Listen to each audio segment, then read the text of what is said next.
Panginoon.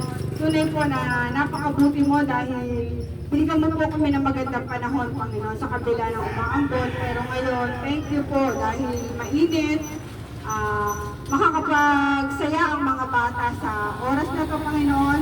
Maraming salamat po sa aming gagawing charity program, Christmas party dito po sa Proxim po, sa mga bata. Kami po ay natutuwa dahil marami pong mga bata na gustong makisaya sa amin at sila po rin ay aming pasasayahin, Panginoon. Sa tulong po ng mga sponsor na nagdanais din na magbahagi ng kanilang munting aginaldo sa mga bata sa pamamagitan ng mga regalo at mga candy at si Ate Celia sa kanyang puso na gustong mag-share ng mga blessings sa mga bata dito po sa aming puro.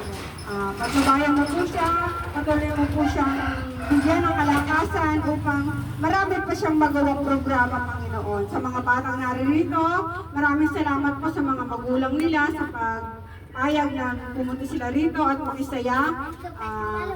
Huwag po sana silang magkaroon ng mga dito na sa paglalaro nila, Panginoon, patuloy mo po silang ingatan.